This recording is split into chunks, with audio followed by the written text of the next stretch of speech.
आत्म भावना आत्म साक्षात कुर्वाणः सन् स्वस्वभाव जीवस्य प्रोत्साहनार्थं शुद्धोपयोगं फलं प्रकाशयति। अथ अथ का क्या अर्थ है? अथ यानी प्रारंभ, अथ यानी आगामी। यहाँ पर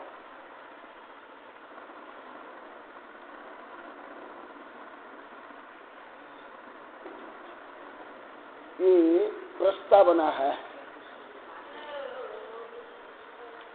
प्रस्तावना रूप में बता रहे हैं। मैं इस प्रकार ज्यादा किसी भी विषय के पहले मैं प्रस्तावना बोलता हूँ। स्कूल कॉलेज में सामान्यतः जब ये ऐसे के बारे में पढ़ाते हैं, प्रवचन के बारे में, तब उसको 2-3 विभाग करके बताया जाता है। पहले प्रस्तावना, बॉडी, कंक्लूजन। परंतु हमारे देश में प्रस्तावना का कोई महत्व ही नहीं है। कोई प्रस्तावना बोलते भी नहीं, न प्रस्तावना सुनते हैं। हमारे देश की जो विभिन्न कमियों में एक ये बड़ी कमी है, मैंने देखा, अनुभव किया हर विषय में। स्कूल, कॉलेज, विश्वविद्यालय में, धर्म में कोई कुछ बोलते हैं या प्रवचन करते हैं, प्रस्तावना कुछ भी नहीं बोलते। भूमिका बिना नींव, बिना जड़ वृक्ष बनाते हैं और महल बनाते हैं। कुछ नहीं। जैसे हमें क्या करना है? हमें तो खाना खाना है। खाना कैसे बना, ये क्या है, फल क्या जरूरत है हमें? नहीं, ये गलत अवधारणा है। जैसे राजवाटिका में जो तत्वशास्त्र का पहला सूत्र है, उसके पहले आचार्य श्री ने, अकलंग देव स्वामी ने ऐसे प्रस्तावना लिखी है। मैं देश विदेश के किसी भी विज्ञान से लेकर राजनीतिक कानून कोई भी किताब में अभी तक मैंने नहीं पढ़ी। अभी नहीं। उच्च विश्वविद्यालय कक्षा में हो, जब पीएचडी में भी।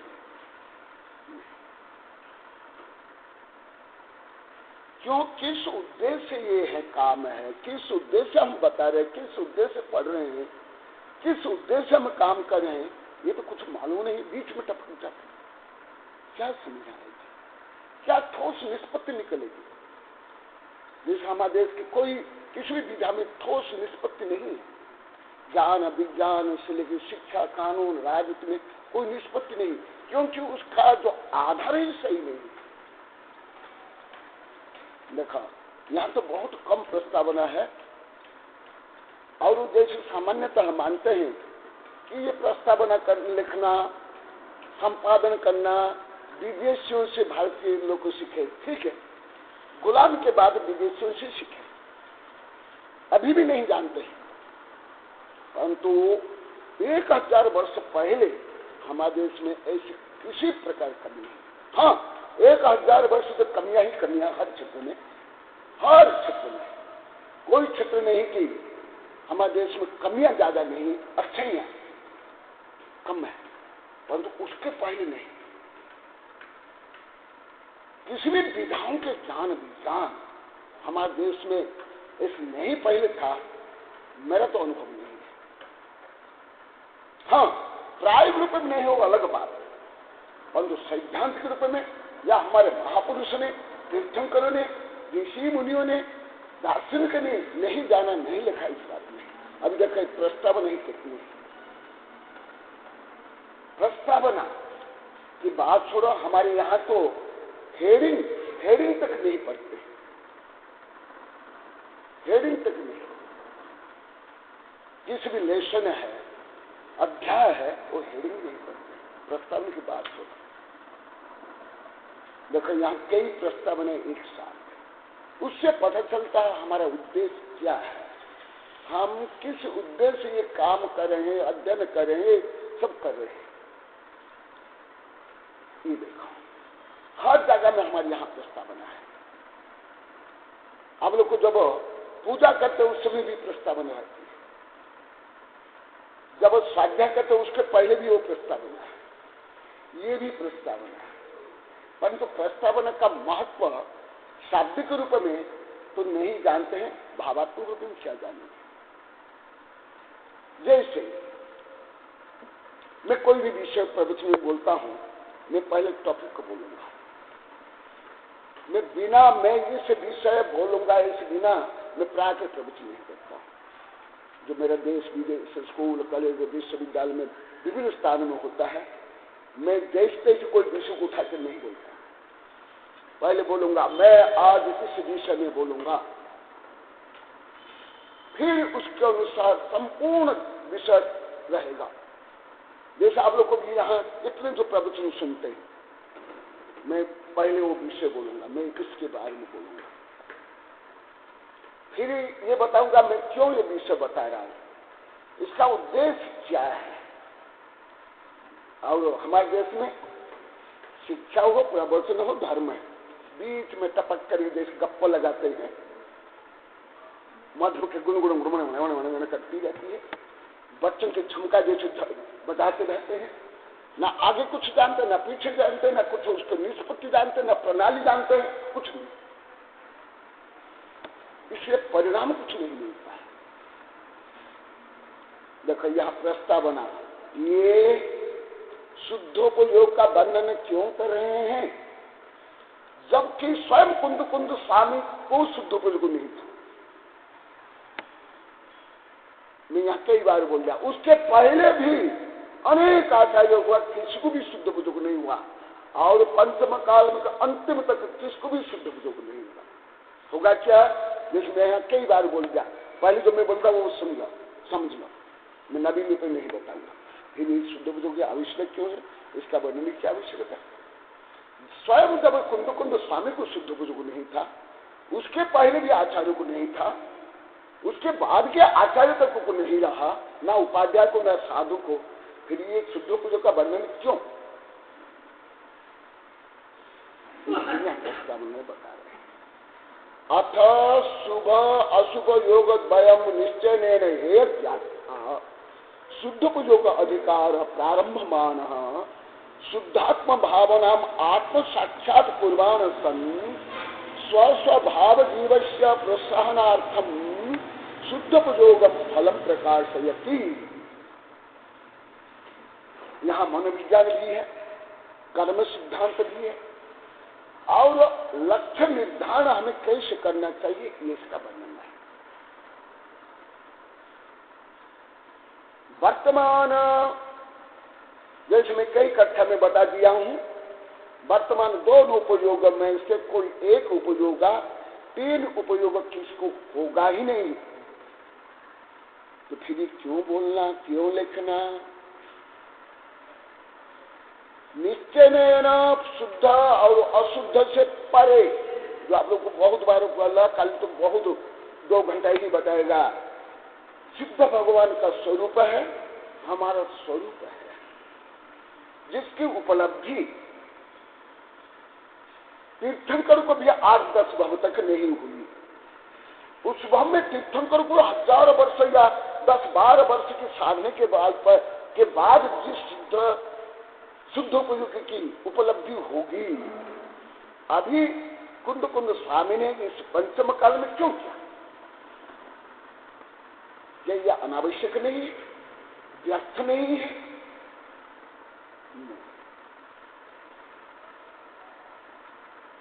जैसे ये बहुत रहस्यपूर्ण है, सम्यक दर्शन होने के बाद क्या हमारे तीर्थंकर भी तद्भव मोक्ष में चले गए? अति कम जीव होते हैं जो सम्यक दर्शन का तो उस जब भव में जन्म जा रहे हैं, मोक्ष जाते हैं। स्वयं तीर्थंकर भी 8-10 भव लगा लेते हैं। ये सब सिद्धांत का विषय है, मैं बार बार इसलिए बोल रहा हूं, आप लोग कल्पना से परे, आप लोग अध्ययन से परे। तो फिर कल जैसे मैं पहले बताया था, सम्यक दर्शन होते ही क्या हो जाता है? तत्पात श्रद्धान सम्यक दर्शन, स्वयं का स्वभाव सम्यक दृष्टि, जो रियल सम्यक दृष्टि, उसको पता चल जाता है। मेरा स्वरूप द्रव्य कर्म भाव कर्म 9 कर्म से रहित सिद्ध समान है, ये लक्ष्य निर्धारण कर लेता है। लक्ष्य निर्धारण करने के बाद भी चतुर्थ काल में स्वयं तीर्थंकर क्या इसको प्राप्त कर लेते हैं? कर ही नहीं सकते, क्योंकि अनंत दूरी, अभी जो मैं आपको कई बार बता दिया, मोक्ष से अनंत दूरी पर है कि मिथ्या दृष्टि से विपरीत दूरी पर है, सम्यक दृष्टि भी अनंत दूरी पर रहती है। केवल लक्ष्य निर्धारण कर लिया, जैसे मैं पहले आप लोग कई उदाहरण दिया था, सम्यक शिखर जाना है, हाँ विचार किया, टिकट लाया, गाड़ी में बैठा, अभी तो बहुत दूर है, अभी तो भी लक्ष्य क्या हो गया? सम्यक शिखर जाना। सम्यक दर्शन होने पर केवल इतना ही सावधान होता है, और तदनुकूल थोड़ा सा ज्ञान होता है, अति कम ज्ञान होता है, अति कम। इतना कम में बोलने पर आप कल्पना भी नहीं कर सकते, अलोक गणित के बिना आप समझ ही नहीं सकते। शायद प्रोफेसर प्रभात को छोड़कर कोई नहीं समझ सकता, हमारे साधु कोई नहीं, कोई प्रोफेसर प्रभात अलोक गणित पढ़ा हूं पढ़े। सम्यक दृष्टि, क्षय के सम्यक दृष्टि को भी, स्वयं तीर्थंकर को भी, जो गर्भ में जन्म लेते हैं क्षय के सम्यक को लेकर, तीन ज्ञान को लेकर, उनको भी अनंत एक भाग ज्ञान नहीं होता है।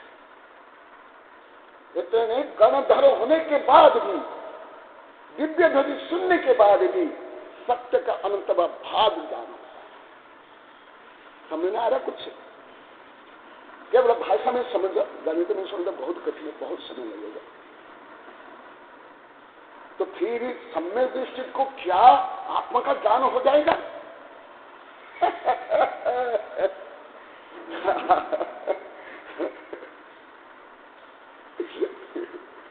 केवल श्रद्धा से केवल श्रद्धात्मक ज्ञान होगा। इसलिए श्रद्धा के भी 10 भेद है। तथापि सम्यक दृष्टि स्वयं को श्रद्धा रूप में, मैं राजा हूं, मैं रंक हूं, मैं गरीब हूं, मैं धनी हूं, मेरा स्वरूप भोग भोगना है, युद्ध करना है, भले करेगा, परंतु श्रद्धा रूप में ऐसे वो मानेगा ही नहीं। जो मानता है, भले वो आगम का ज्ञाता भी हो, सम्यक दृष्टि नहीं हो, नहीं हो।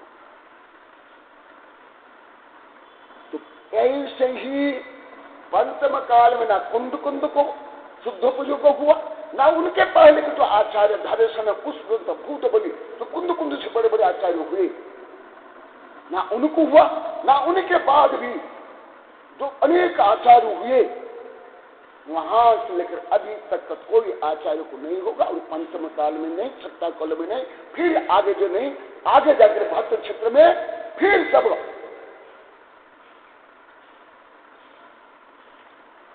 दुखमा सुखमा आएगा, तब जाकर शुद्ध प्रयोग होगा। तो फिर ये शुद्ध प्रयोग का वर्णन इसीलिए है, प्रोत्साहन करने के लिए। भले तुम अनंत काल से दुखी हो, अभी भी दुखी हो, अभी भी, और कई भव है, जघन्य से अंतर्मुहूर्त, और सम्यक च्युत नहीं हुआ तो 7-8 भव, और सम्यक च्युत हो गया तो अनंत भव। हाँ, अरे कई बार बोलते हैं, रिपीट क्या करते हैं? हाँ, रिपीट भी नहीं करता। तो भी उस श्रद्धान में जानेगा कि मेरे अंदर सिद्ध बनने की क्षमता है, शुद्ध प्रयोग बनने की क्षमता है। जैसे किसान खेत में काम करता है गर्मी में, उसमें बीज तक नहीं बोता है, खेती में हल जोतने के बाद 1-1.5-2 महीने तक का छोड़ देता है इसे। तो भी लक्ष्य क्या है? बीज बोऊंगा, अंकुर होगा, खेती होगी, फिर जाकर के बीज आएगा। ये लक्ष्य रहता कि नहीं? जब ऐसे ऐसे होता है जैसे एक सुई को धागा से बांध करके कहां भी फेंक दो और वो धागा आपके हाथ में है तो क्या कर सकते हो? आपको देखा ही नहीं देती सुई तो वो भी खींच करके ला सकते हो। केवल ये प्रोत्साहन के लिए है, परंतु इसको एकांतवादी क्या मानते हैं? अभी शुद्ध उपयोग हो गया। ये भी मिथ्या है, भ्रम है, अज्ञान है। इसलिए क्या कहा गया? प्रोत्साहन अर्थ शुद्ध उपयोग फलम प्रकाश रहती। केवल प्रोत्साहन करने के लिए, जैसे फॉर एग्जाम्पल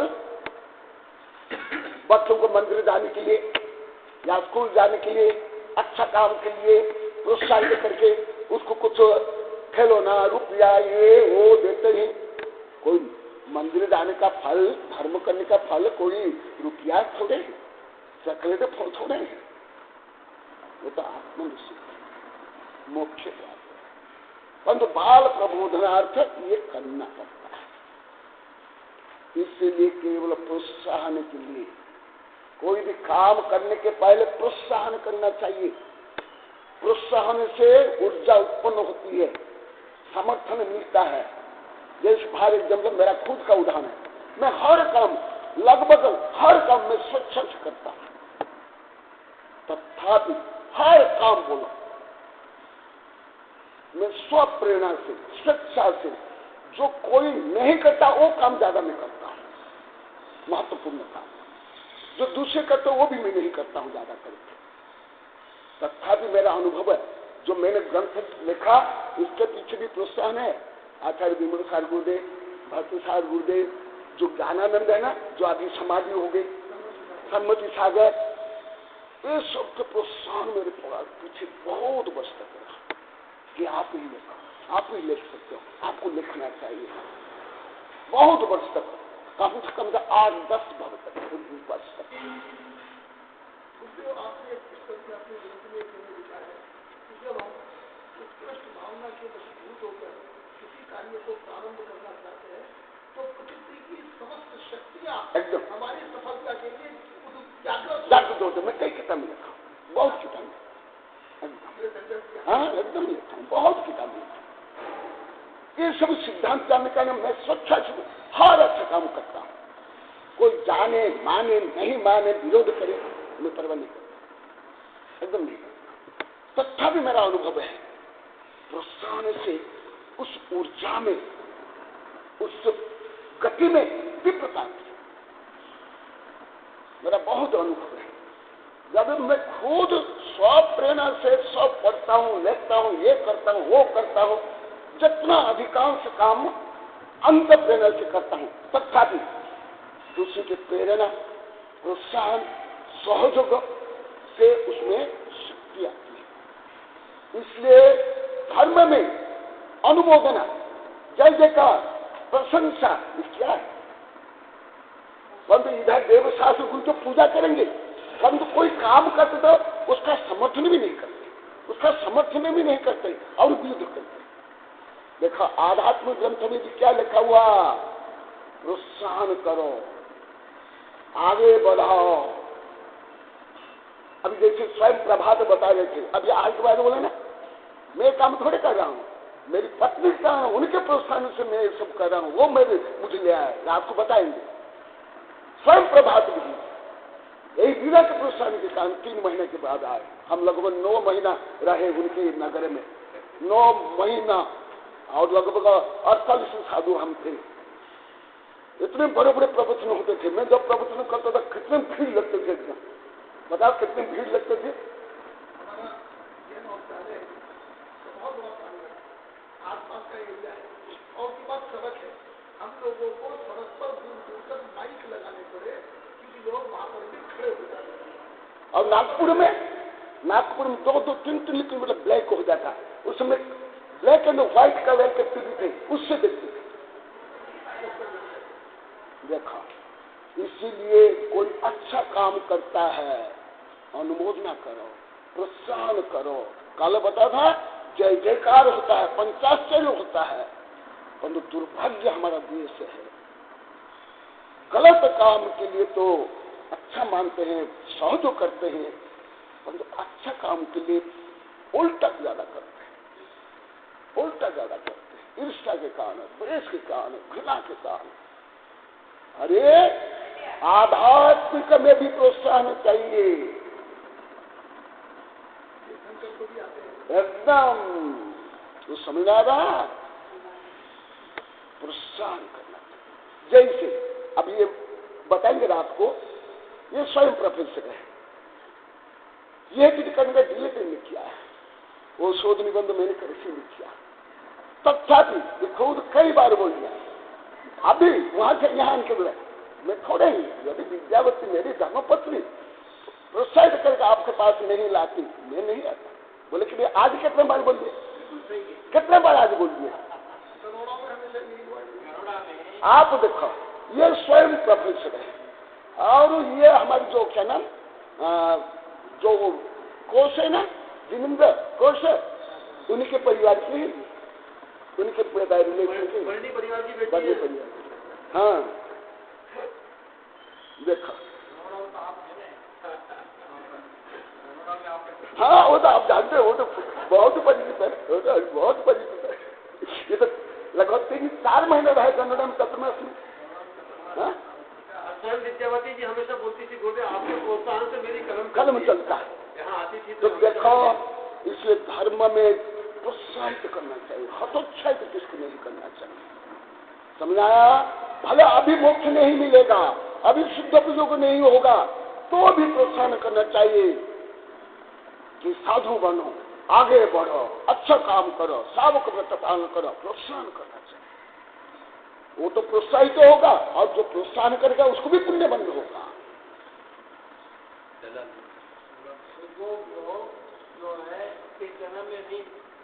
आगे हाँ एकदम देखो क्या होना चाहिए, प्रोत्साहित करना चाहिए। इसलिए कुंद कुंद देव जो स्वयं शुद्ध उपयोग में नहीं थे, न इस काल में हो गया, तथापि अपना लक्ष्य निर्धारण कर ले, उस महान उपलब्धि क्या है उसको जताने के बताने के लिए ये बोला जाता है, जिससे प्रोत्साहन उत्पन्न हो कि हाँ मुझे ये महान उपलब्धि होगी, तो मैं ये सब त्याग करूंगा, तपस्या करूंगा, कष्ट सहन करूंगा, तो उसका फल इतना अनंत सुख जो कल बताया, आगे बताया जाएगा, वो मिलेगा। समझ आया ना?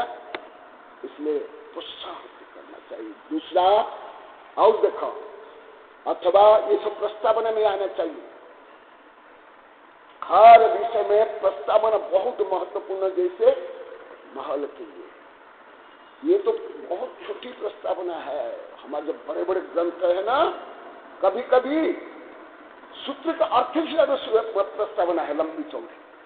इसलिए देखो, मैं कोई भी विषय पढ़ाता हूँ प्रस्तावना ज्यादा बोलता हूँ ना, क्योंकि मैं हमारे जो पूर्व आचार्य वीरसेन स्वामी, कुंद कुंद देव, समुद्रभद्र स्वामी, इनसे भी ज्यादा प्रभावित हूँ, बड़े बड़े आचार्य से। अभी के लोग इससे आचार्य नहीं, मैं कल भी बताया था, पहले भी बताया, मैं ऐसा प्रभावित हूँ जैसे राकेट के लिए कौन सा पोस्ट मिलता है, विपरीत पोस्ट। हाँ, अथवा द्वितीय पातनिका, पातनिका माने प्रस्तावना, सूचना। अभी क्या बोलते हैं, अभी भी जब हम निबंध लिखते हैं, किताब लिखते हैं, उसमें पहले लिखते ना प्रस्तावना, राग कथन, 2 शब्द, आमुख, आद्याक्षर, मिथ्याक्षर, आदि के शब्द। हाँ, इंट्रोडक्शन इंग्लिश में, हाँ इंट्रोडक्शन कन्नड़ में मुन्नड़ी, बहुत शब्द है, बहुत शब्द है। मेरा मंतव्य अथवा द्वितीय पातनिका, यद्यपि शुद्ध प्रयोग फलम अग्र ज्ञान सुखम च संक्षेपण विस्तरण च कथयति, तथापि अत्रापि पीठिकायां सूचना करोति। जैसे आप लोग को खुद अभी अनुभव करते होंगे, इनमें तो कुछ पढ़ने वाला 25 वर्ष से, कोई 15 वर्ष से, कोई 16 वर्ष से, कोई भी अभी 15-14 महीने से, ऐसे है ज्यादा करके। कम विद्यार्थी कम समय के हैं, इससे ज्यादा विद्यार्थी तो बहुत वर्षों के हैं। मैं जो विषय पहले पहले बोलता हूँ वो बाद में ज्यादा आता कि नहीं? क्यों मैं पहले बोलता हूँ? क्योंकि एकदम नया विषय आएगा, नया शब्द आएगा, आप लोग को समझ नहीं सकते। पहले संक्षिप्त परिचय होना चाहिए, संक्षिप्त प्रवेश होना चाहिए, तब वो आगे वो विषय को रिलेशन होता है। फिर ये क्या होता है, मनोविज्ञान के अनुसार हम जो सुनते हैं या देखते हैं, सोचते हैं, हमारा जो हम अवचेतन मन उसको पकाता है, पचाता है। हम जब सोते हैं ना, जैसे सामान्य वर्तमान तो हमारे भारत में शिक्षा पद्धति सही नहीं है, परीक्षा के समय ज्यादा जग करके पढ़ते हैं, गलत पढ़ते हैं। परीक्षा के समय ज्यादा सुना चाहिए, शिक्षा मनोविज्ञान के अनुसार। मैं अन्य मनोविज्ञान नहीं बोला, धर्म के अनुसार शिक्षा मनोविज्ञान।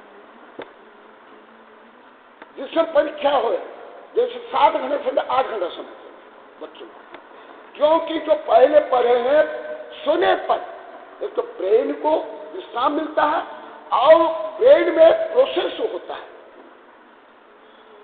याद करता है। एक 2 प्रकार मेमोरी है, शॉर्ट टर्म मेमोरी और लॉन्ग टर्म मेमोरी। जब आप पढ़ते हो जिस समय तो आपको याद होता है शॉर्ट टर्म मेमोरी, फिर आप सोते हो, उसको चिंतन करते हो, लिखते हो, तो क्या बन जाता है लॉन्ग टर्म मेमोरी। तो जो बच्चे क्या करते, पढ़ते नहीं, वान भी की सीरीज पढ़ लेते हैं, फिर आगे पास जो याद रहता है वो जब और अस्पष्ट हो जाता है। इसी प्रकार यदि कोई विषय को पहले आपने सुना, गुना, फिर आगे सुनते हो तो जल्दी याद होता है। जिस प्रकार हमारे सिद्धांत में कहा, एक बार सम्यक दर्शन हो करके यदि छूट भी जाता है तो भी अनंत भव को उस समय दर्शन काट देता है, और धवला में कहा उसका संस्कार पड़ जाता है, इसलिए वो जल्दी 2 बार 3 बार सम्यक दर्शन को जल्दी जल्दी प्राप्त कर लेता है। इसीलिए बाद में यहाँ बताया गया, क्योंकि अभी तक ऐसी प्रस्तावना नहीं आई थी, इसलिए मैं प्रस्तावना का ज्यादा नहीं बताया था, परंतु आप लोग अनुभव करते मैं प्रस्तावना ज्यादा बोलता हूँ। किताब में भी, मेरी किताब में तक प्रस्तावना, इसकी भी प्रस्तावना कितने 34 या 35 पेज लिखा हो, इसकी ही प्रस्तावना देखो कितनी लंबा छोड़ रहा, देखो 34 पेज एकदम, इस प्रस्तावना 34 पेज बड़ी। मेरी सब किताबों में प्रस्तावना में बहुत ज्यादा लिखा। इसी प्रकार हर विषय प्रस्तावना, परंतु ज्यादा करके मैं जैसे बताया ना, प्रस्तावना को सुनते नहीं, जानते नहीं, मानते नहीं, इसलिए ज्ञान ठोस नहीं, तो समझ नहीं आता किसके लिए ज्ञान, किस प्रकार नहीं, किसके साथ इसको जोड़ना चाहिए, कुछ नहीं। और दूसरा अथवा द्वितीय पातनिका, यद्यपि शुद्ध बुद्धों को फल अग्र ज्ञान सुख तो संख्या में विस्तृत करते थे, आगे संक्षेप से विस्तार से इसका वर्णन होगा।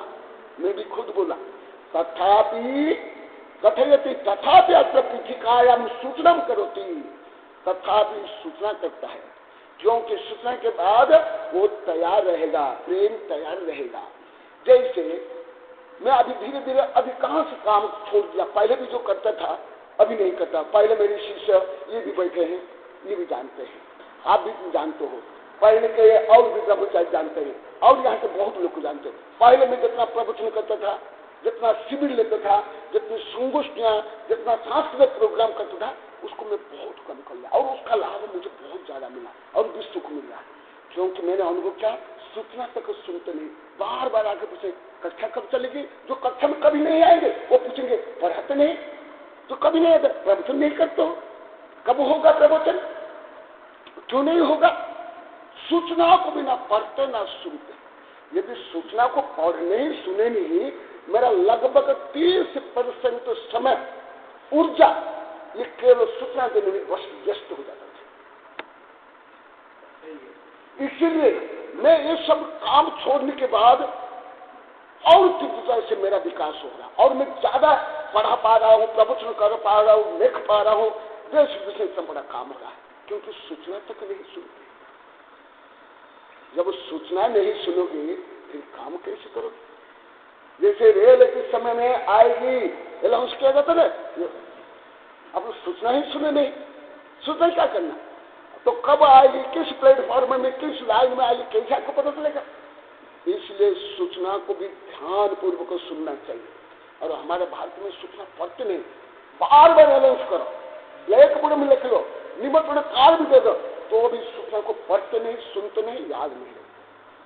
और डायरेक्ट आकर के साधु को पूछते, तो मैं बोलता हूं क्या हमको अनाउंस है, क्या वो सूचना देने वाले क्या?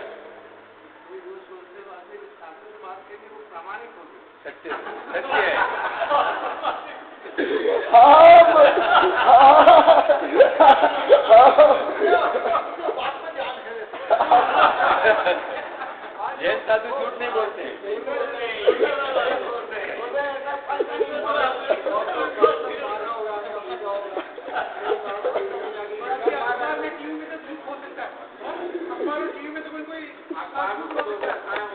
जब आप पत्रिका छपा देते हैं, ब्लैक बोर्ड लिख लेते हैं, बार बार अनाउंस किया जाता है सैकड़ों बार, तो हम क्या विज्ञापन देने वाले हैं, हमें अनाउंस करने वाले हैं।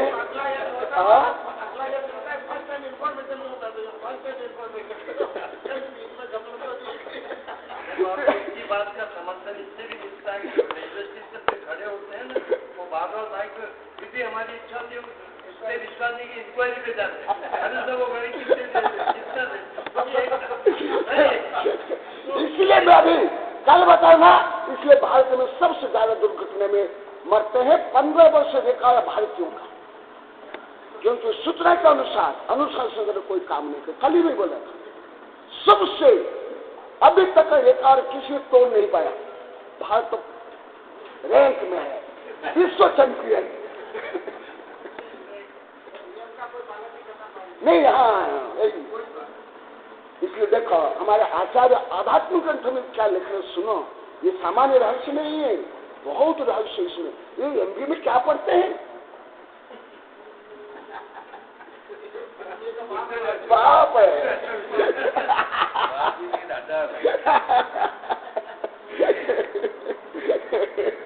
और देखो अथवा तृतीय पात्रिका, देखो दो बता दिए, अभी तीसरा कारण बता, तीसरी पात्रिका बता रहे, एक नहीं कई कारण बता रहे हैं। देखो अथवा तृतीय पात्रिका पूर्व शुद्ध पूजक फलम निर्वाण भनितम इदानी पुनः निर्वाण से फलम अनंत सुखम कथय स्थिति पात्रिका त्रयस्य अर्थ मनुष्य धुत्वा सूत्रमीदम प्रतिपादयति।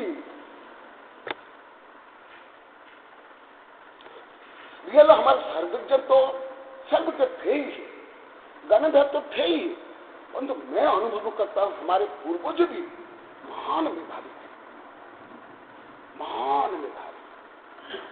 हर विधान कोई ऐसे विधान नहीं है उन्हीं के बराबर। भले हमारे प्रोफेसर प्रभात जी 2006 को मुझे बोले, अब ये भी कच्छा साहब भी बोले थे, वो निर्मला भी बोले थे, ये प्रभात बोले आप लोग को भी ऐसे मानते हो। ठीक है, अभी नई पीढ़ी चारित्र पालन नहीं करते, अनुशासन पालन नहीं करती है, परंतु बुद्धि तो है। क्या बुद्धि है, नकल के उपदेश है, क्या बुद्धि है, कार्य पकड़ कर इनके जल्दी स्वीकार करके कार्य पकड़ लेते। देखो क्या हमारे आप लोग तो अभी धीरे धीरे पता चले क्या ज्ञान विज्ञान है। तो देखो कौन सा विधा है हमारे आचार्य ने नहीं लिखा, कौन सा विधा है, कोई विधा नहीं छोड़ा है। मैं तो एक दिन रात मंथन करता हूं। और क्या पातनिका, तीसरी पातनिका अर्थात तृतीय पातनिका पूर्व शुद्ध पुजो का फल निर्वाण भनितम इदानी पुनर्निर्वाण से सुखम। पहले भी बता दिया गया शुद्ध पुजो से निर्माण सुख मिलेगा, ही निर्माण सुख इसलिए बता रहे हैं क्यों, निर्वाण से फलम अनंत सुख कथयति। पहले तो केवल निर्माण बता दिए थे, देश में कल बता था, परंतु निर्माण में मिलता क्या है जो कल 1.5 घंटा तक बताया था। वो फल बताने के लिए कि निर्माण शून्य नहीं है, केवल शुद्ध नहीं हो जाता है, केवल बुद्ध नहीं होता है, वहां अनंत वैभव मिलता है, अनंत आनंद सुख मिलता है, आनंद मिलता है। इसलिए सुख को बता करके प्रेरित करने के लिए, प्रोत्साहित करने के लिए ये फिर इसको बताते हैं। क्यों?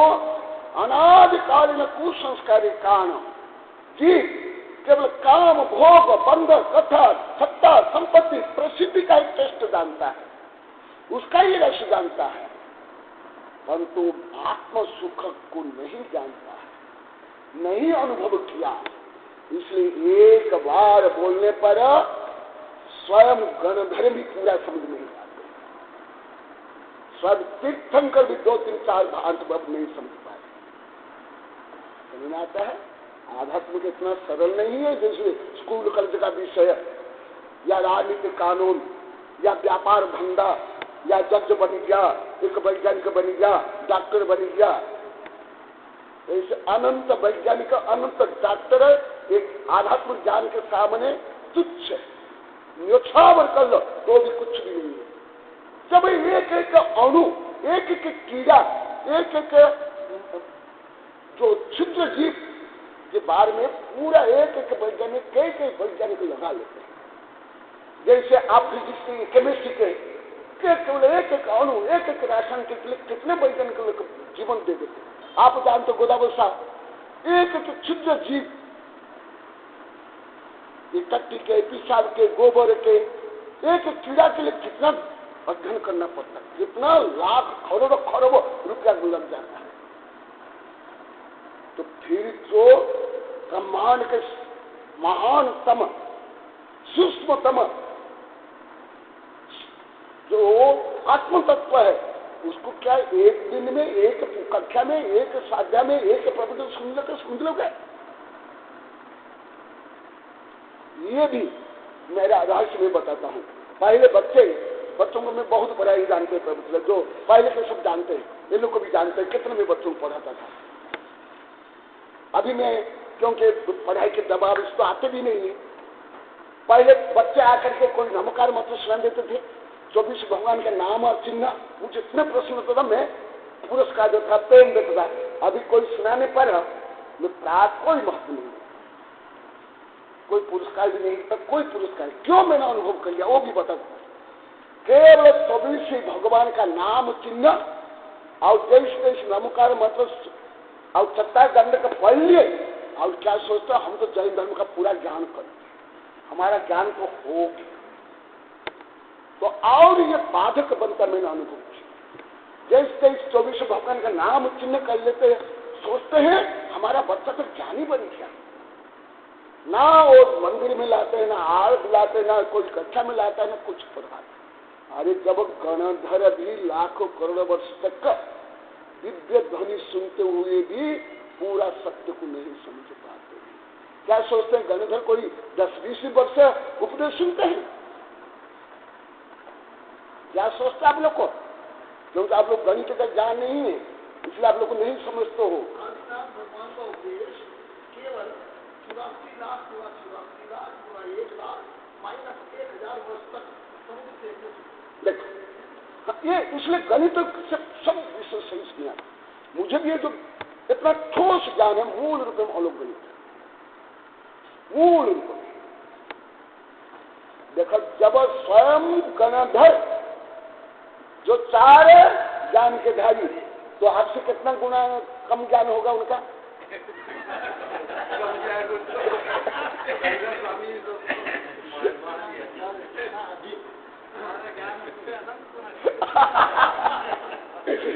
तो फिर 14 फुट का ज्ञान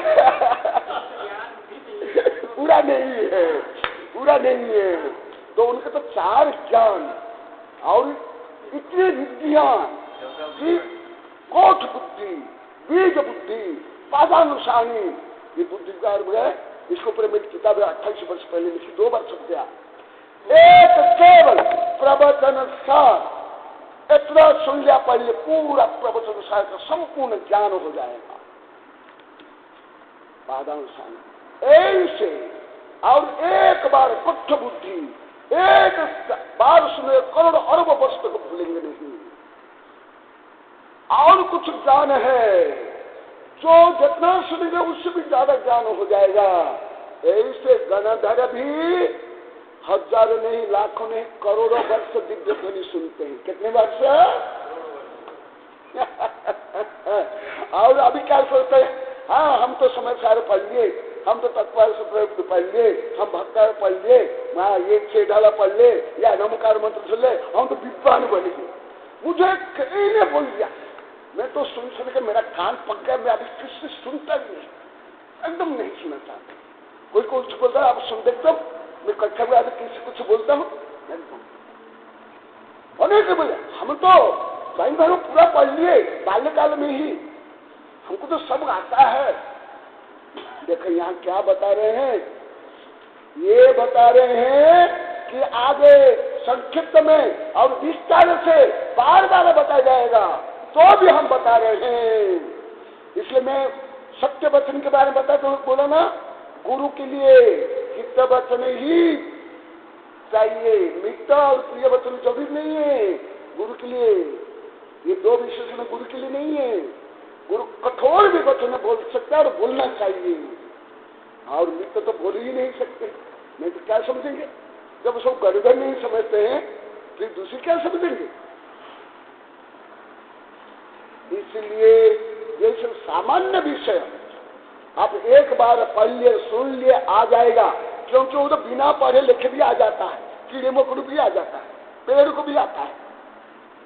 कैसे प्रजनन करना, भोजन संग्रह करना, कैसे भोजन बनाना, किधर शाखाओं को भेजना, किधर जड़ों को भेजना, कैसे आत्मरक्षा करना, परस्पर पेड़ संवाद करते हैं, ये तो बिना पढ़े लिखा जाएगा। परंतु आत्मा का ज्ञान कोई 10-20 डिग्री करने पर जैसे आ जाएगा, ऐसे 10-20 डिग्री में पूरा भव में भी नहीं आने वाला है। नहीं, ये भी एक बहुत ज्यादा भ्रांति धारणा है। जैसे स्कूल करके BA में करने हमारी पढ़ाई पूरी हो गई, इसी प्रकार कोई एकाध ग्रंथ पढ़ लिए, रट लिए, किताब पढ़ लिए, सोचते कि हम जैन धर्म पढ़ लिए। अरे पूरा गणधर्म भी पूरा नहीं पढ़ पाते हैं।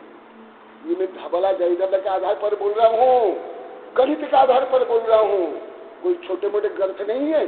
भक्ता मरद 6 डाला समय सार नहीं। इसलिए आत्मा के बारे में बार बार पढ़ना पड़ेगा, बार बार चिंतन करना पड़ेगा, बार बार मनन करना पड़ेगा, तब जा करके हम आत्म तत्व को जान सकते, समझ सकते हैं। इसमें ही कोई BA में कर लिया तो हो गया, मास्टर बन गया। गणधर में मास्टर नहीं है, गणधर में मास्टर नहीं, तेरे मां गुरुस्थान में मास्टर बनते हैं। गणधर भी विद्यार्थी में जय धबला में आया, पहले आया जय धबला में। गणधर भी कौन है? विद्यार्थी। तो हम लोग को मास्टर बन गए, दादा बन गए।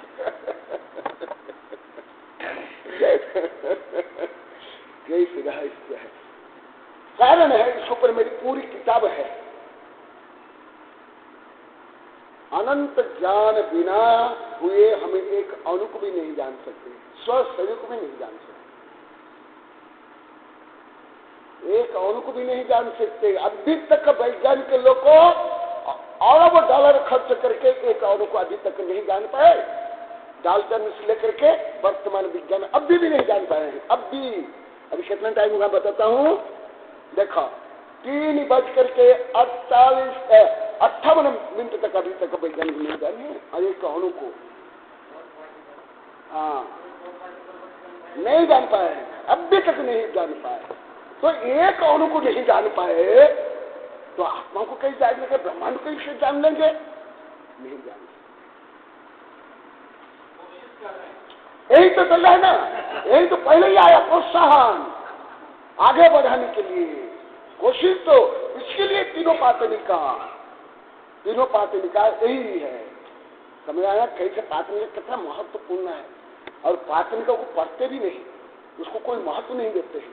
कई किताबों में देखा वो अध्याय के ऊपर रीडिंग ही नहीं रखते हैं, शरीर की निकाल देते हैं, शरीर नहीं देते, प्रस्तावना नहीं देते हैं, प्रस्तावना निकाल देते हैं। ये तो महत्वपूर्ण, इससे पता चलेगा रहस्य। इसलिए निर्वाण भरित निर्वाण पुनः निर्वाण से फलम अनंत सुख कथयति पातनिका त्रय अस्य अर्थम मनुष्य धृत्वा सूत्रमिद प्रतिपादयति। इसलिए जो आचार्य श्री लिखते हैं, बोलते हैं, उसके पीछे बहुत रहस्य रहता है। उस रहस्य के अनुसार, हाँ, वो कल आया था, पूरा 2 घंटा यही चला, अभी भी चलेगा पूरा। जो श्रीमान अभी भी प्रश्न के लोग उत्तर देना, वही कल जो मैं 2 घंटा पढ़ा था उसका उत्तर है, अभी भी आएगा। अभी मैं बता रहा हूँ, एक टीका में बता रहा हूँ, कल तो ज्यादा बता रहा, आज थोड़ा कम बताऊंगा। निर्माण का फल कल मैं बताया था, अभी लोग उत्तर देना। केवल निर्माण से कोई लाभ नहीं है, केवल शुद्ध होने से कोई लाभ नहीं है, केवल बुद्ध होने से लाभ नहीं है, अनंत सुख होना लाभ है। कल बताया था ना, वही देखा गया है ना, फलम अनंत सुखम। कल वो बताया ना, दिखाया, वहां भी बताया, 4 भी बताया था। देखो यहाँ भी आया ना, निर्माण से क्या लाभ यदि हमको अनंत सुख नहीं मिलता है, कल भी बताया था यही। निर्वाण से फलम अनंत सुखम कथयति प्रतिपादन प्रयास मनुष्य कृत्वा सूत्रमिद प्रतिपादयते अतिशयम् आसंसात देवेन्द्रादिषु खेभ्यो अपि पूर्वाद्भूत परम आह्लाद रूपत्वात् अतिशय रूपम। कल विस्तार से बता दिया हूँ, जब अभी सामान्य अनुवाद करूंगा। अतिशय माने क्या? आसंसारत, आ संसार माने आ समुद्र, आ संसार, आ कंठ,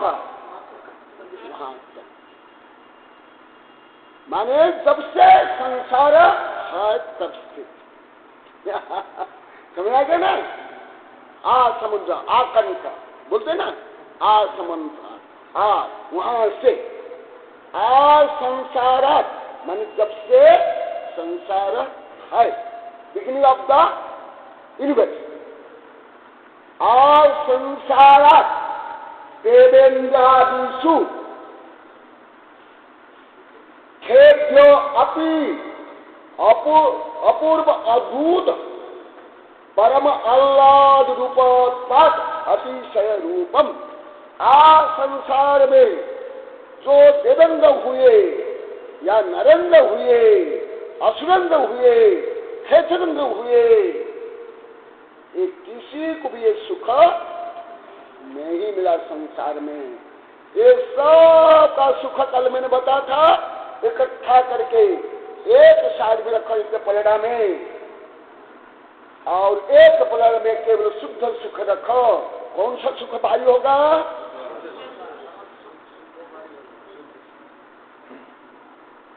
इसलिए ये अतिशय, अतिशय, अतिशय से युक्त आद समुत्थम रागादि विकल्प रहित स्वशुद्धात्म संवित्ति समुत्पन्न पाद आत्म समुत्थम। ये भी आगे आएगा, कल भी बताया, आगे तो बहुत विस्तार से आएगा, बहुत विभिन्न दृष्टिकोण से। ये आद समुत्थम कल भी बताया था। ये सुख कहां से आ रहा है? जैसे कोई टीवी देख करके, कोई खेल देख करके, कोई वेश्या को देख करके, कोई भोग करके, कोई रुपया कमा करके, कोई किसको मार करके, कोई गाली दे करके, जो आत्म रूप में जो सुख होता है, आत्म सुख भी होता है, जिसको क्या बोलते जानते हो? हिंसानंद, मृषानंद, चौर्यानंद, परिग्रहानंद। ये जो सुख होता है ऐसे सुख नहीं, ये सुख से परे। इसलिए संसार जीव उस सुख की कल्पना भी नहीं कर सकता है। कल्पना कौन कर सकता है? अनुमान कौन लगा सकता है? तर्क कौन जोड़ सकता है? जब जिसको पहले किसी न किसी रूप में थोड़ा बहुत उस समझ ज्ञान हो, तो संसार जीव अभी तक गणधर तक क्या अनंत सुखों को कभी भोगे? नहीं बता सकते। हाँ, यही बता रहे। हाँ, वही बता रहे हैं। इसीलिए हम प्रमाण किसका देते हैं? सर्वज्ञ का देते हैं। क्यों देते हैं? क्योंकि उन्हें अनुभव किया, अनुभव करके विद्युत के माध्यम से बताया।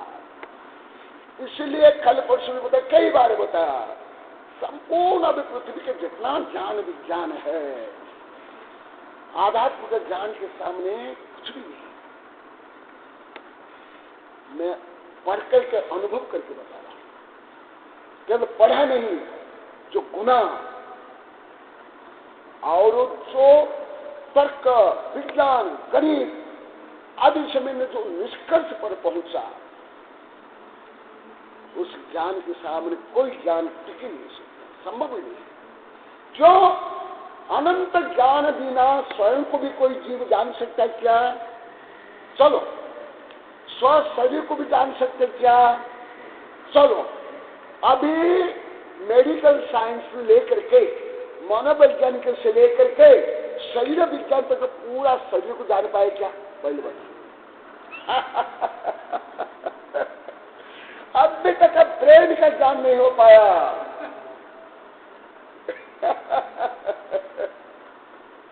जब शरीर का ही ज्ञान नहीं हो पाया, फिर आत्मा का, फिर ब्रह्मांड का।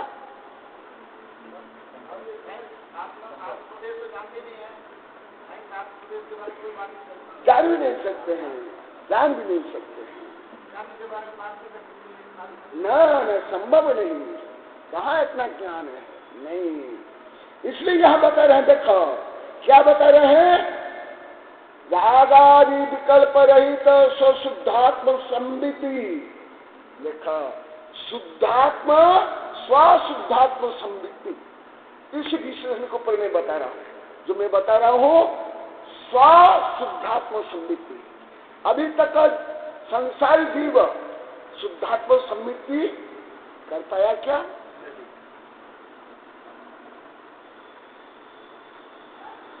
यहां तक कि श्रेणी आरोह के पहले 7वां 8वां गुण स्थान में भी तीर्थंकर मत ज्ञान सुत ज्ञान के माध्यम से आत्मा को जानते हैं। समझ आ रहा है आप लोग? कुछ मनोपद ज्ञान अभिज्ञान उसको जान ही नहीं सकते। आप लोग कई बार बता दिया, मनोपद ज्ञान अभिज्ञान कोई मुख्य माध्यम कोई ज्यादा कार्यकारी नहीं, सब रूप ही जानते हैं। एकदम सही बोले, मैं यहाँ बता दिया हूँ, कई बार बता दिया हूँ।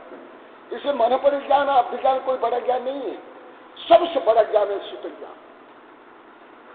अभी तो 4 ज्ञान है, हाँ अभी तो 2 ही ज्ञान, केवल ज्ञान के बाद 4 ज्ञान में मुख्य ज्ञान है सुत ज्ञान। सुत ज्ञान, सुत ज्ञान भी जो स्वसंबित, जब स्वसंबित सहित जो ज्ञान है सुत ज्ञान है। आप लोग को पहले ही बता दिया, ये भी बता। तथापि सुत ज्ञान प्रत्यक्ष ज्ञान के परोक्ष ज्ञान है, परोक्ष ज्ञान। तो वहां क्या गणधर को या तीर्थंकर को जब तक 13वां गुण स्थान में नहीं पहुंचेंगे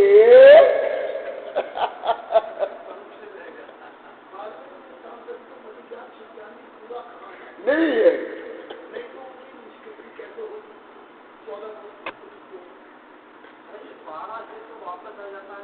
ज्ञान से वापस जाएगा और फिर भी जो है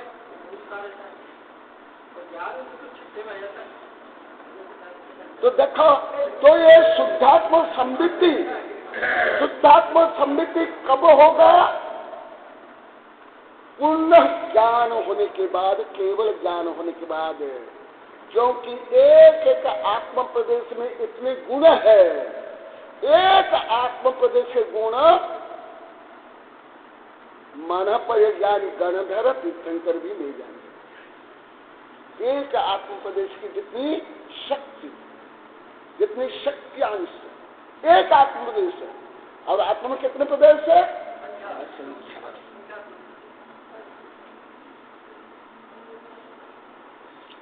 जैसे मैं अभी भी पढ़ रहा था, आज नया विषय है, मैं अभी भी पढ़ के आया जो हमारे आकाश गंगा के बारे में, हमारा आकाश गंगा आज ही आया पेपर में, उसमें करोड़ों गैलेक्सियां है, उसमें छोटा छोटा सा आकाश गंगा है हमारा। तो देखो विज्ञान में जैसे इतना विस्तार है, उससे भी अनंत विस्तार आत्मा है। तो इससे जो ज्ञान का घमंड चूर चूर हो जाता है। जो एकाध अक्षर पढ़ के एकाध डिग्री प्राप्त करके जो घमंड करते ना, एकदम चूर चूर हो जाता है। इसके कारण कि मुझे लगता है मैं तो एकदम एक बाल विद्यार्थी भाव से मुझे लगता है एकदम, मैं केवल लिखता नहीं बोलता नहीं, मुझे भावात्मक ज्ञान होता है। मैं तो एकदम एक नाना सा विद्यार्थी, मैं लिखता भी हूँ बोलता भी। कहाँ ज्ञान है, क्या ज्ञान, क्या ज्ञान, अनंत ज्ञान के सामने। ये ज्ञान कब होगा? आत्मा का ज्ञान स्वसंवित्ति, वो भी शुद्धात्मा सुसंवित्ति। अभी जो संवित्ति होगी शुद्धात्मा की स्वसंवित्ति नहीं हो सकती है। क्यों? भले सम्यक दृष्टि भी है तो भी अनंतानुबंध के बाद और 3 चौकड़ी और नवलोकशा है और मति ज्ञान और शुद्ध ज्ञान है। कहाँ स्वसंवित्ति हो जाएगी अभी? आप ज्ञान है, शेष सभी अज्ञान, पर परे नहीं हो। ऐसा आत्मज्ञान, और ऐसा आत्मज्ञान होने के बाद पूरा ब्रह्मांड के ज्ञान हो जाता है। यही आगे आएगा, मैं बताऊंगा। जो एक जाने सो सब जाने, जो सब जाने सो एक जाने। सर्वभाव एक भाव सर्वतः दृष्टा, सर्वभाव सर्वतः दृष्टा। जो एक आत्मा को पूर्ण रूप में जान लेगा वो संपूर्ण ब्रह्मांड को जान लेगा। क्योंकि स्व आत्मा को जानने के लिए कितना ज्ञान चाहिए? अनंत ज्ञान। इसलिए कहा गया आत्मज्ञान परम ज्ञान। आत्मज्ञान के बाद संपूर्ण ब्रह्मांड का ज्ञान हो जाता है। यही विषय यहाँ। हाँ, ऐसे जो शुद्धात्म सम्मित समुत्पन्न आत्म सुखम, सब जा करके जो अनंत सुख प्रकट होता है, अनुभव में आता है, प्रत्यक्ष होता है। उसके पहले पहले अनुमान, कल्पना, शुद्ध ज्ञान से जानते हैं, परंतु अनुभव, पूरा शुद्धात्मा अनुभव तब जाकर के होता है। और उस समय में जो सुख होगा वो अनंत सुख होगा। उसके पहले पहले सुख असंख्यात सुख, उसके पहले पहले ज्ञान असंख्यात ज्ञान, उसके पहले पहले सब असंख्यात में आते हैं, अनंत में नहीं आते। विषयातीत निर्विषय परमात्मा तत्व प्रतिपक्ष भूत पंचेंद्रिय विषय अतीत विषय अतीतम अनुभवम निर्विषय परमात्मा प्रतिपक्ष। ये फ्राइडे और अभी तो कुछ मनोवैज्ञानिक वैज्ञानिक वो जो सुख के बारे में भी सोचते हैं। मैं लिखा भी हूँ, गद्य में भी लिखा हूँ, पद्य में लिखा हूँ। वो सुख कैसे मानते हैं वो भी मैं बता देता हूँ। ये विषय अभी भी नया विषय है, संक्षिप्त में बताता हूँ। सुख भी जो अभी अनुभव कैसे होता है, पहले तो मानते थे कुछ जो ग्रंथियों से साफ होता है उससे, फिर उसके बाद अभी उसको अलग अलग रूप में मान रहे हैं। जो ब्रेन के विभिन्न भाग है उसके सक्रिय होने से, फिर क्या मानते हैं वो डेपोमन, अन्य जो रासायनिक तत्व, उसके साब से ये सुख होता है। परंतु ये सब क्या है? सब क्या है? केमिकल। केमिकल माने क्या है? उज्जल, चादर।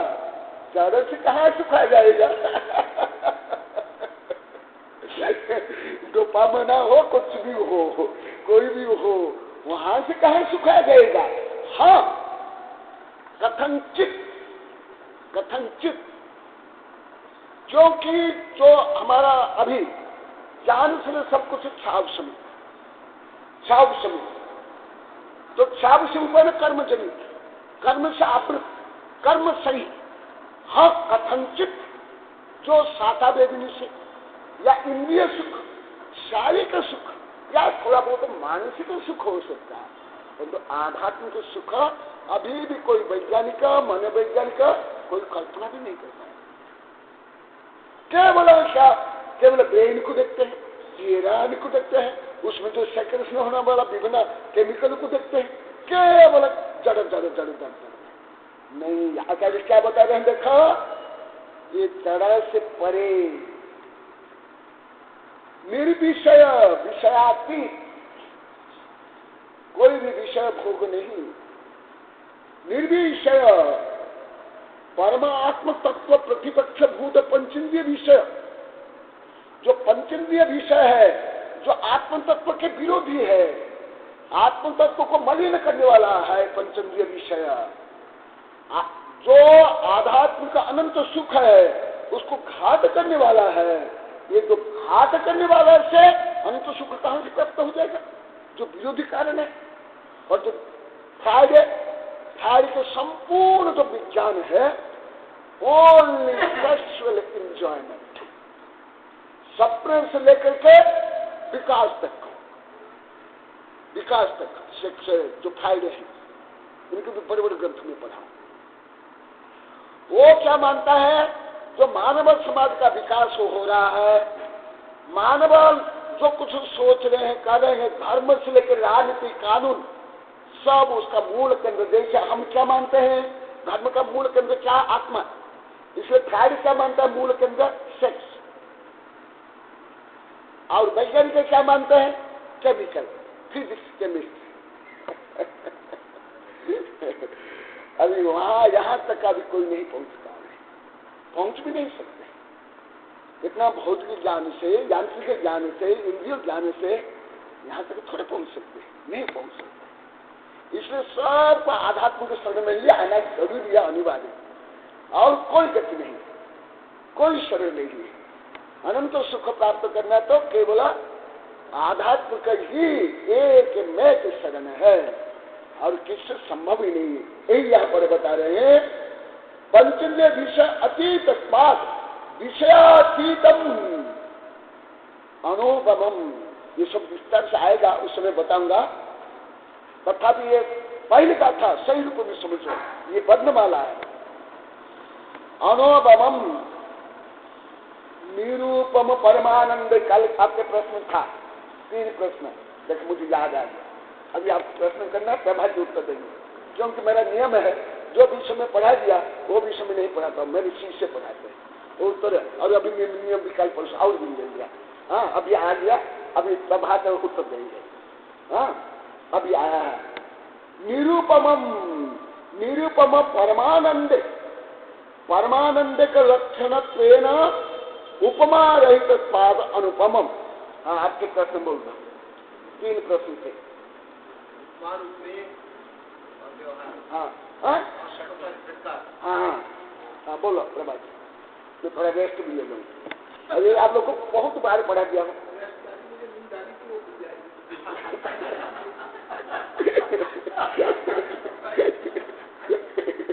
हाँ बोलो।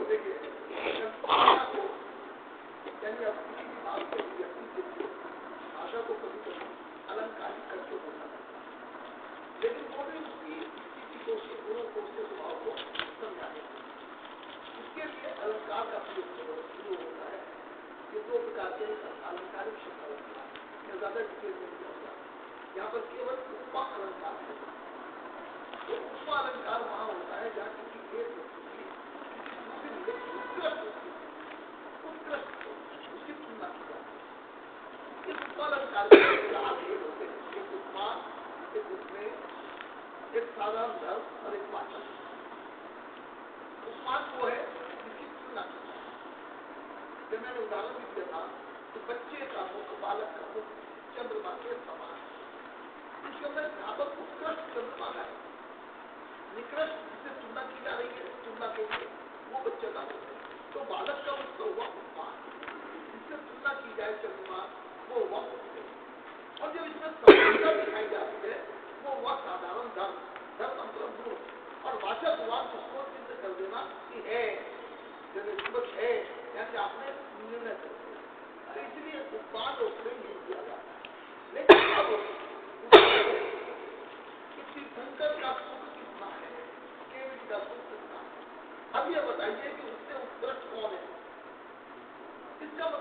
हुआ कि तीर्थंकर का तीर्थंकर के माने यदि वो माने और उसमें भी हो जाए तो वहाँ नहीं लगेगा। ठीक है, तो वही लगता है जहाँ एक छोटा हो और एक बड़ा और जो है उत्कृष्टतम उत्कृष्ट नहीं उत्कृष्टतम उसकी किससे तुलना करें, इसलिए ये नहीं। दूसरा ये चीज ठीक है ना, कंसेप्शन क्लियर हो गया ना। और वो शक्ता लेकिन जब भी हम कोई कथन करते हैं ये सत्कार का बड़ा कठिन विषय है। पहले के हमारे साधुओं को वैज्ञानिक अग्रवाल इनको अच्छा सब इन लोगों को ज्यादा पढ़ा है, आप लोग को पढ़ा है, इन लोगों को लगभग इतना डिटेल अभी नहीं पढ़े हैं, इसको भी नहीं पढ़े हैं। देखिए भाषा के अंदर जब हम किसी बात को समझाना चाहते हैं तो उसको व्यक्त करने से वैसे तो सामान्य रूप से 8 है, लेकिन 6 उसके अंदर प्रमुख है। जैसे आप जानते हैं कर्ता, कर्म, कर्ण, अपदा, संपदा इत्यादि। तो ये सब के सब क्या करते हैं कि यहाँ पर भी शब्दों के द्वारा हम उस भाव की व्यक्ति की स्थिति को बताते हैं। लेकिन सबसे बड़ी चीज अंतर्वासी आत्मा है, उसके अंदर 6 के 6 कारक एक हो जाते हैं। अब ये बताइए आप ध्यान करने वाला कौन है? आत्मा। किसका ध्यान करें? किसके लिए करें? आत्मा के लिए। तो ऐसे जगह यानी 6 के 6 को इसी तरह से व्याख्या की जाती है। संबंध जोड़ते हैं तो उससे पृथक करते हैं तो उससे मिलाया गया तो उससे नमस्कार किया गया, चतुर्थी में जैसे आए संबंध करते हैं तो वो किसके लिए? वो उसके लिए। तो ये शब्द कारक कहलाते। लेकिन कभी कभी जैसे शुद्ध आत्मा के लिए मैंने कहा वहाँ शब्द कारक मिलकर एक हो जाते हैं, यानी वो शब्द कारक से क्या मतलब आलाप पद्धति, कहने की पद्धति, कथन की पद्धति, इस सबसे वो भिन्न होता है। लेकिन जहाँ अलग अलग पद्धति जोड़ते हैं वो शब्द एक लौकिक को ध्यान दे दो, एक दो अलौकिक को, क्योंकि ज्ञान विषय है, मैं तो बाद में पढ़ाऊंगा आएगा। राम ने कलम के द्वारा, पेन के द्वारा या पेन से किसी अन्य व्यक्ति के लिए, सोहन के लिए इसका ये को किया। तो अब 3 कारक किया। कर्ता कौन है? सब्जेक्ट राम। किसके लिए किया? सोहन के लिए। काहे की सहायता से किया? पुस्तक की या कलम की सहायता से किया। तो ये इस प्रकार से आगे 6 के 6 कारक भी अलग अलग जुड़ते चले। और एक आधा उदाहरण देता हूँ क्योंकि यही विषय आगे आएगा बहुत, इसलिए इसको आगे तो मैं बताऊंगा, तथापि इसको थोड़ा और क्लियर कर लेता हूँ।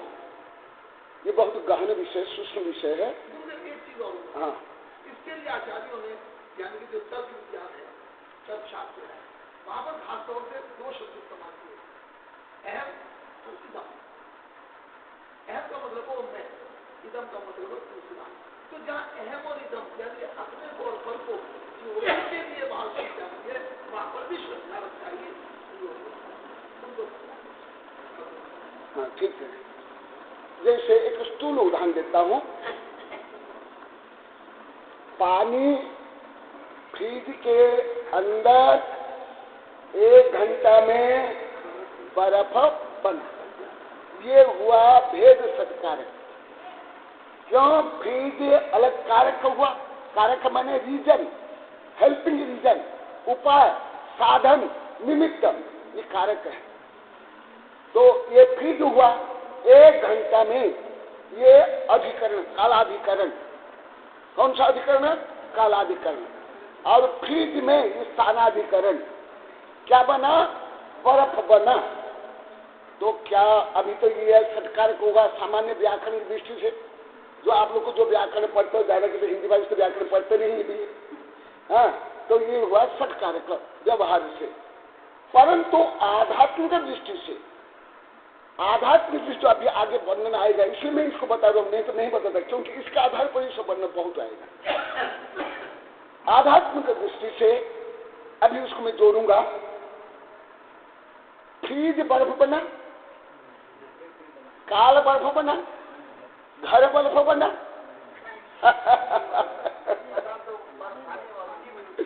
कौन बना? पानी। तो पानी ही धीरे धीरे जमाम बिंदु में आकर के स्वयं परिणमन स्वयं के अंदर करके जो उसमें लिक्विड अवस्था थी, वो लिक्विड अवस्था तापमान कम होने के कारण जो लिक्विड अवस्था घटते घटते घटते घटते क्या हो गया, वो ठोस बना। तो कौन बना? तो सत्कार का निश्चय में से आत्मन पद में किसमें घटित हुआ? नहीं स्वयं ना। इसी प्रकार कोई पुण्य करता, पाप करता, मोक्ष प्राप्त करता है, कहाँ करता है? ये आगे मैं बताऊंगा विस्तार से, आगे विस्तार से बताया, केवल सूत्र रूप अभी सुन लो।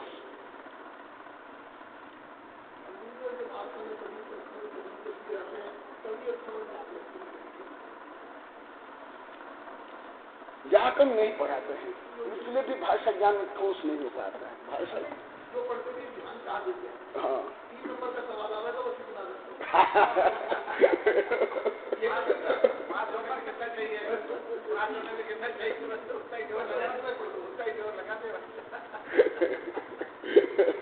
संस्कृत में यही 17 नंबर लाना है।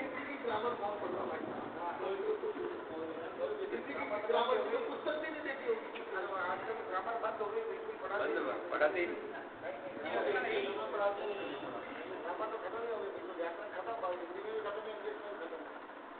संस्कृति में खत्म करने का तो संस्कार कहा रहेगा, कहाँ व्याकरण रहेगा। हाँ लिखा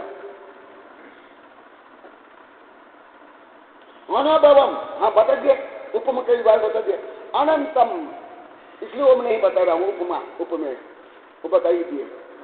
अनंतम, अनंत आगामी काले विनाश अभावात् अप्रमेयत्वात् अनंतम मोक्ष। इसलिए मैं यहाँ बता दिया था आप लोगों को। कहा? स्वामी कार्तिकानुप्रेक्षा में जब न्यायों का वर्णन चल रहा था, याद है आप लोगों को? वो जोड़ो, मैं आप लोग को बता रहा था, इसमें आगे आने वाला है बार बार। वहां आया था सादि अनंत, अनादि अनंत, याद है आप लोगों को? तो जो यहाँ मोक्ष कैसे है? अनादि अनंत नहीं है, सादि अनंत, अनंत आगामी काले, भूतकाल नहीं। 3 प्रकार बताया था। भाव, प्रागभाव, प्रध्वंस भाव। अनंत आगामी काले, अनंत आगे, जो आगे काल कितना है? अनंत। अभी भी विज्ञान पूरा निश्चित रूप में देखने नहीं कर पाया काल क्या है, कब से है। केवल वो अंदाज लगा पाते हैं सिलेंडर थ्योरी ऑफ आइंस्टीन के अनुसार time and space is infinite. परंतु मैंने कई प्रश्न उठाया है, अभी तक कोई उत्तर नहीं दे पाए। परंतु हमारे यहाँ निश्चित गणित के रूप में वर्णन है, जो अभी वो पीएचडी करने वाले ना, उसमें भी जो मैं किताब दी ना, उसमें भी सो वर्णन है, बहुत लंबा चौड़ा। अनंत आगामी काले विनाश अभावा, एक बार मोक्ष हो गया, वो मोक्ष अवस्था कभी भी विनाश, कभी विकृता होगी नहीं। इसलिए देखो, जिनके लिए सोर्स भी कांटा जैसे चुभते थे, दीपक से भी इतना भोग विलास में थे, वो भी इतने कष्ट क्यों सहने किए? अरे सोचते एक बार साधु कर ले, क्या हो गया? बहुत स्वाद किए। ये साधु संत सबसे ज्यादा स्वाद, तीर्थंकर साधु संत ज्यादा स्वाद की, इतना स्वाद में कोई नहीं। आप लोग सब त्यागी हो, क्योंकि आपको आनंद ज्ञान दर्शन सुख मिलने को त्याग कर, हम लोग को भोगी है, हम सब साथी है। देखो तो आगे आएगा बहुत विज्ञान। देखो जो प्रथमान जो चरण जो में जोड़े, चार जो कोरिलेटेड इच अदर, तीनों अनुभव एक दूसरे से बंधे हुए कोरिलेशन है। तो आप यहाँ देखा ये शांति कुंठ, अरनाथ, कामदेव, ये सब इतना वैभव, ये सब होते हुए भी क्यों वो त्याग करके इतना कष्ट क्यों किए? जैसे आप कष्ट सहन के धन कमाते हो या कि पढ़ाई करते हो, क्योंकि इसके माध्यम से हमारा जीवन आर्थिक सुखमय बन जाए। वो भी कितना, अभी तो ज्यादा तो 100-125 वर्ष, 100-125 वर्ष के लिए भी अभी विद्यार्थी 15-20 वर्ष पढ़ते है ना। केवल 100 वर्ष के लिए देश को छोड़कर विदेश में जाते धन कमाने के लिए, कितना कष्ट सहन करते हैं। फिर अनंत काल के लिए अनंत सुख भोग करने के लिए शरीर को छिन्न भिन्न में कर लिया, भोग को छोड़ दिया, तो क्या कर लिया? इसलिए तीर्थंकर वगैरह कोई त्यागी नहीं, बहुत भोगी है, बहुत स्वार्थी। साधु संत ज्यादा स्वार्थी, तो ज्यादा सुख चाहते हैं, ज्यादा लाभ चाहते हैं। सही है कि नहीं?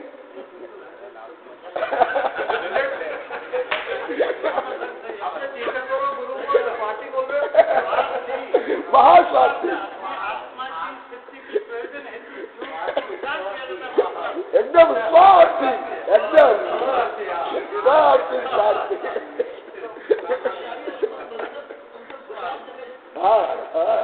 हाँ, हमारा असली क्या बहुत अच्छा होता ही नहीं है। मेरी कविता में भी है ना, कोई भौतिक स्वार्थी, कोई आध्यात्मिक स्वार्थी, विभिन्न स्वार्थी। कल पढ़ने का भी समय हो गया। देखो, इसलिए अनंत सुख के लिए, वो भी कल सामान्य रूप में आ जाएगा, अविच्छिन्न अनंत अव्यावाद आत्मत्व सुख, स्वावलंब सुख के लिए ये छोड़ दिए। तो क्या छोड़ दिए? राज्य छोड़ दिए, चक्रपति पद छोड़ दिए, काम पद छोड़ दिए, क्या छोड़ दिए? ज्यादा बेनिफिट के लिए तो क्या पक्का एकदम, पक्का एकदम।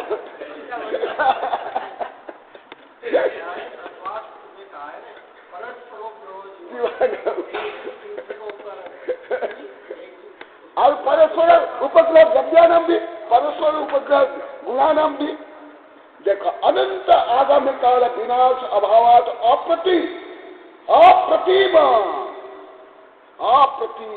कोई प्रतिमा नहीं है, कोई प्रतीक नहीं है, कोई कंपैरेटिव नहीं है, अनंत। इसलिए इसको अनंत कहा गया। अव्युच्छिन्नम च असातोदय अभावात निरंतरत्वाद अविच्छिन्नम च। अब ये जो मैं बताया, एक बार इंद्र पदवी भी मिल गई, अहमद पदवी मिल गई, चक्र में भी पदवी मिल गई, क्या वो पदवी का सुख अनंत होगा? क्या अविच्छिन्न होगा? घनभूत होगा? परंतु एक बार मोक्ष मिल गया, मजा आ गया। जैसे अभी पढ़ाई क्यों करते हैं? जैसे तैसे पढ़ाई करके सरकारी नौकरी कर लो, बस फ्री, कोई चिंता नहीं। लाखों करोड़ रुपया खर्च करके पढ़ाई करते हैं, पेंशन भी मिलेगी।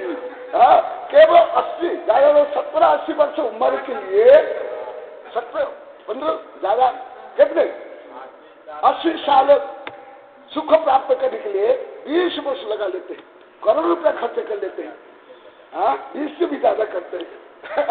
तो फिर अनंत सुख के लिए क्यों खर्च नहीं करना चाहिए? इस शरीर को, इस शक्ति को, भोग को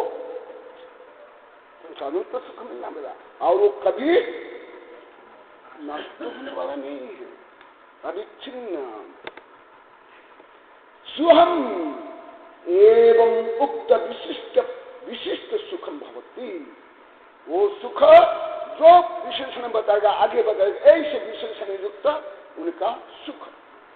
केशाम शुद्ध ओगप्प सिद्धानम वीतराग परम सामायिक शब्द वाच्य शुद्ध उपयोगेन प्रसिद्धा उत्पन्न ये अर्थ सिद्धास्ते देशम नीति। भगवती आराधना में जब समाधि को लेते हैं तो आचार्य उसको संबोधित करते हैं, देखो तुम नरक में इतना जन्म प्राप्त करके इतना कष्ट सहा, मनुष्य जन्म में इतना कष्ट, धीरे से जन्म कष्ट, तुम तो एक बार अभी कष्ट सह कर लो, अनंत तुमको सुख मिलेगा।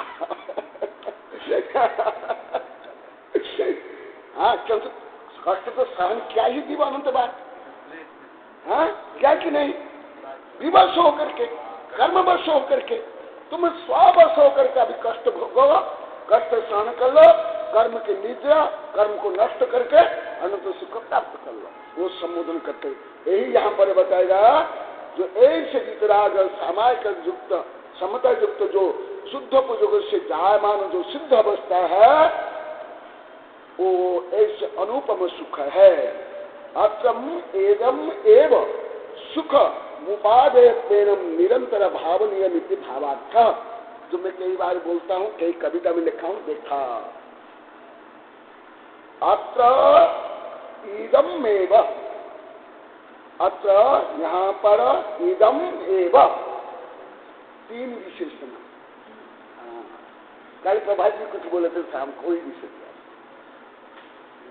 यहाँ पर इदम एव माने ऐसा ही है, definite, not possibility, not may be, must be, एवं इदम एव, ऐसे सुख उपादेय बना, ऐसे ही सुख उपादेय है, निरंतर भावनीय नीति, सतत ऐसे विचार करना चाहिए। क्या विचार करना चाहिए? मुझे अनंत आत्मस्थ निराकुल सुख मिले, निरंतर सोचना चाहिए। निरंतर सोचने से मनोविज्ञान के अनुसार मन भी ऐसे तैयार करता है, भाव भी दृढ़ होता है, जैसे सिद्धि भक्ति तादृश। उसी प्रकार पुण्य बंध होता है, पाप की निद्रा होती है। और एक विषय आप लोग को कई बार बता दिया हूं, यदि सुख का चिंतन करोगे सुखानुभूति होगी, दुख का चिंतन करोगे, राग द्वेष लड़ाई झगड़ा हत्या बलात्कार, तो क्या होता है? इसलिए सतत सुख का ही चिंतन करो। वो भी कौन सा सुख? तो बोलो जो अभी बोलते positive thinking, positive thinking, positive thinking, क्या इससे बड़ा पॉजिटिव थिंकिंग किसको, किसके लिए जानकारी है क्या विदेशी लोगों को? हमारे संसारी होते हुए भी पॉजिटिव थिंकिंग में सैकड़ों किताब पढ़ ली है, बाल्यकाल से अभी तक, विदेशी किताब, कथन हजारों बोलो में चलेगा, विदेशी किताब सैकड़ों से तो ज्यादा ही है। ज्यादा पॉजिटिव थिंकिंग क्या? मैं अच्छा पढ़ाई करूं, अच्छा नंबर लाऊं, अच्छा धन कमाऊं, अच्छा पोस्ट प्राप्त करूं, अच्छा स्वास्थ्य लाभ करूं, अच्छा प्रसिद्धि प्राप्त करूं, इतना ही ना, इससे आगे नहीं। विदेशी जो जितने श्वेत मार्ग से लेकर के मैं जितना उनके दार्शनिक से लेकर के सब पढ़ा हूं, विमर्शन अध्ययन निकालने की सब किताब तो मैं पढ़ा हूं, कई लेखक के, दिग्गज लेखक के जो बेस्ट सेलर रही है, उनका ज्यादा क्या है पॉजिटिव थिंकिंग, कि तुम अच्छा स्वास्थ्य लाभ कर सकते हो, तुम अच्छी पढ़ाई करके अच्छी डिग्री प्राप्त कर सकते हो, तुम उद्योगपति बन सकते हो, तुम प्रसिद्धि प्राप्त कर सकते हो। और यहाँ पॉजिटिव थिंकिंग क्या है? तुम सिद्ध बन सकते हो, भगवान बन सकते हो, अनंत शक्तिशाली बन सकते हो, अनंत सुख प्राप्त कर सकते हो। इससे ज्यादा पॉजिटिव थिंकिंग बताओ तो?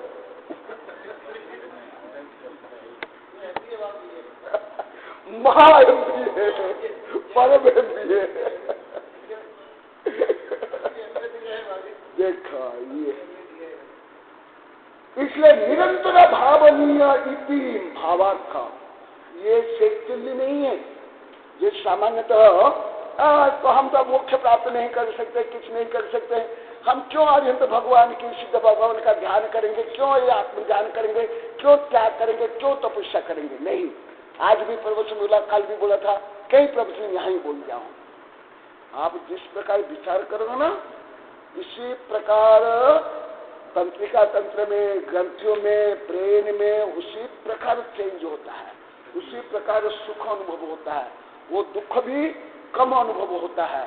और जैन धर्म को तो उससे आगे पाप नहीं होता, पाप की निद्रा होती है, पुण्य बंद होता है, आत्मविशुद्धि होती है, मोक्ष प्राप्त होता है। देखो ऐसे साहित्य तो नहीं पढ़ेंगे। हाँ, विदेशी किताब में हमारे साधु को कई बार बोला, शायद आप लोग को नहीं बोला हूँ, साधु को बोला, हमारे पहले साधु को बोला, हमारे पहले साधु को भी पढ़ाता था, कई कक्षा पढ़ाता हूँ मैं, केवल एक विषय नहीं पढ़ाता हूँ, ये भी जानते हैं, ये भी जानते हैं, मैं केवल धर्म नहीं पढ़ाता हूँ। अब मस्जिद में केवल धर्म पढ़ाता हूँ, एकदम नहीं, कोई भी विषय इसमें नहीं पढ़ाता हूँ, हर विषय पढ़ाता हूँ। हाँ, योग्यता को लेकर कानून, राजनीति, संविधान, सब इतिहास, खगोल, भूगोल सब पढ़ाता हूँ। इन लोग को मैं बार बार बोलता हूँ, हमारा पहले साधु को बोलता था कि मैं जो विदेश के साहित्य क्यों पढ़ रहा हूँ, एक तो आप लोग के लिए, दूसरा कि विदेश लोग को कहाँ तक पहुंचे हैं और हम कहाँ तक आप भी हैं, उनकी योग्यता देखना और अपनी योग्यता का मूल्यांकन करना। हाँ, अपनी पॉजिटिव थिंकिंग बहुत फॉरवर्ड है।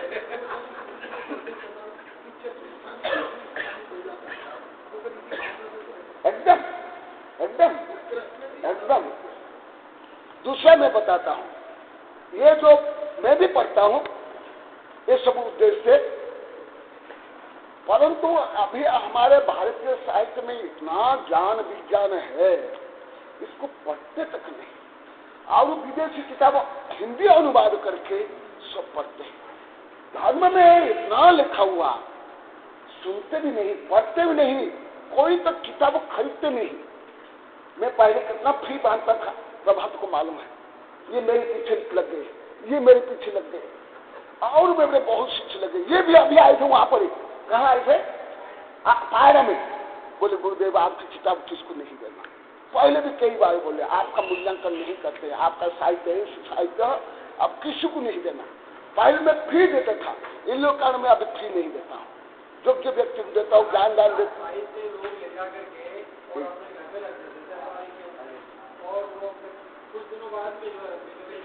एकदम यही प्रभात जी बोले, कई वर्ष पहले बोले। हाँ, एक प्रभात जी बोले, बीना भी बोली, रंगती में बेच देते।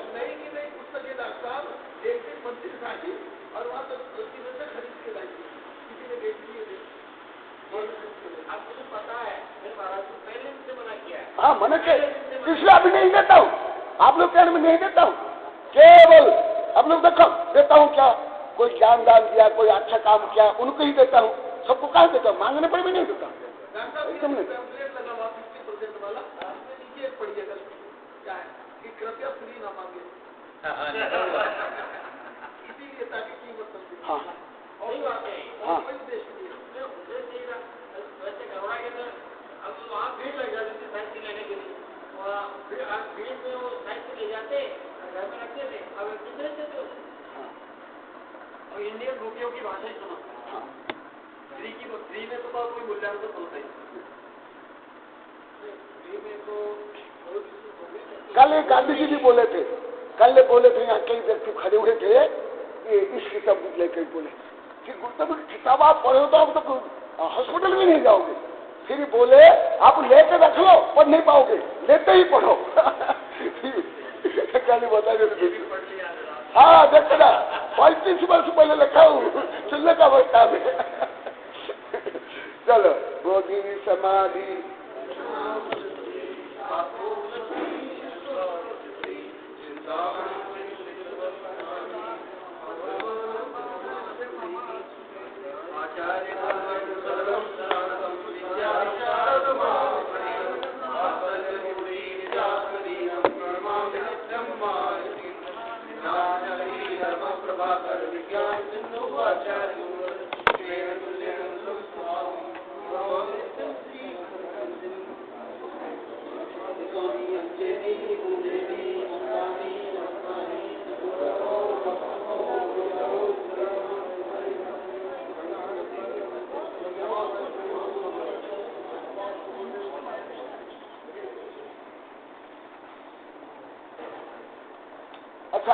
वहाँ विज्ञान समिति में आपका नहीं है?